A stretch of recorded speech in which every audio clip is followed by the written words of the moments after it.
Hi, I'm Angela Clark with Threadwaggle Quilting, and today we're going to talk about how to resume your sewing if you had to stop for some reason. So Friday I was in here sewing and I couldn't get my quilt done, so I stopped sewing at that point. I'm doing a pantograph on this quilt and I'm probably on row 3. What I need to do is realign my pattern so that I can start the next row. Let's go back to Friday for a minute. What I did on Friday was finish the row that I was quilting, and then I did the alignment marks. So I put the orange tape down onto the surface of my quilt and poked my needle through where Quilt Path told me it needed to be aligned. It would have been up here at that point. And then it moved my machine back so that I could move my alignment mark back to where my needle was. I went ahead and moved my whole surface of my quilt back and sewed the edges of my quilt down. That way when I came in today, I'm ready to just place the next row and go. Okay, so the key behind this is go ahead and mark your quilt at a minimum. I prefer to mark my quilt and forward it and have it ready to go the next time I come in. So that's where we are now. The only thing that I have done so far is open Quilt Path. I made sure it did its movement at the beginning, the safety of movement, right? And then I opened Pantograph and set my safe area. Okay, so all the things you've done to start quilting to begin with. When you were setting your quilt up the first time and you hit sew in zones, it asks you to save. You always want to say yes on that message. And this is why we're going to use that file now. So we're going to come up to the top right-hand corner of our quilt path and tap on the green button that says Resume Sewing Session. And it's going to bring up all of the quilts that we've saved here. The one that I'm looking for, I named NOC. There it is, NOC.zpf. And it's going to open that up. Now, you saw how hard it was for me to find that in there. I don't usually keep those zone files in that folder forever. When I'm doing customer quilts, I tend to name them with my customer's name and then a designator that we have for the quilt that we're doing for that customer. Afterwards, I will pull all of those ZPF files out using Windows into a different folder. And then I've got them forever if I want them. So I am literally backing up my zone files. That way, if my customer comes back in and needs me to fix something on that quilt, in 2 years, 3 years, I still have my zone file. I can just, bring up the zone file. I would need to put it back in this folder to see it, but I can bring it back up and keep going on my customer quilt if I need to.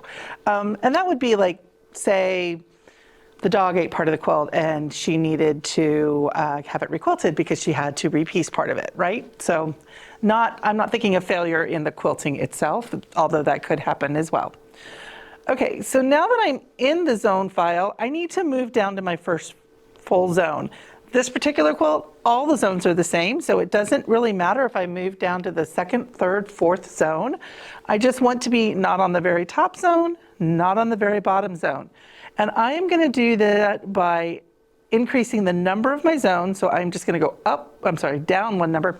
I want to hit the up button because I'm increasing the number.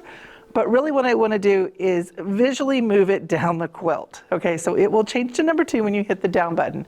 It's just kind of backwards from the way I think, but that's fine. The rest of these settings should be okay. Normally your height would not be set at 99%. It's going to be okay in this case because I know that my design is much smaller than my quiltable space on my Lenny. Okay, so I'm just going to say okay. And then it's going to say, would you like to be guided in the moving of the fabric? And I'm going to say no, because I've already moved mine back. If you haven't moved yours back, you would say yes. Okay, so I'm going to say no. And it brings up my first file form, or my first row that I need to quilt. And I am going to come back to my orange tape back here on the back and put my needle down in that orange tape. And I really do sneak my needle down in there to make sure that I'm really in that hole, right? And then I hit my A point. I'm only marking A on this quilt. I'm just marking the left side of the quilt. I could be doing center if I wanted to, because I'm only marking 1 point. We just happened to have it set up on 4 point when we did it. So it's not really a quilt that I needed to have 4 points set up on. You're gonna see I'm also holding a Post-it note. Okay, so I literally wrote on there what I needed to do. Resume sewing session, quilt name, the name of the quilt, and what zone I was on, right? So if it mattered what zone I was on, whoever came in here to quilt the next time would be able to start up again. So this is what we do on our customer quilts, because the same person doesn't necessarily quilt the entire quilt, right? There's 6 of us working here now. So one of the 6 of us is going to start it back up, and we need to know what the last person did. Okay, so I'm ready to go. I'm set. All I have to do is make sure that needle's back in the up position, right? And then I personally like to use the toolbox. So I am going to do my toolbox and do move to start point, and it is going to move my machine just a little bit. Now, I'm also okay with the get it close and bring your thread up and start sewing method. That works for me as well. So either one works, right? I'm gonna grab this real quick and get my bottom thread to the top. And then I'm gonna peel my tape back just a little bit because my tape is in my sewing zone. That's fine. And now I'm gonna hit sew.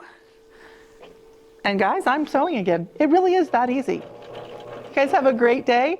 I hope you enjoyed the video, and we are getting ready to film a whole bunch more. Please like me on my YouTube channel and hit follow so that you'll be notified when there's a new video available. Thank you so much.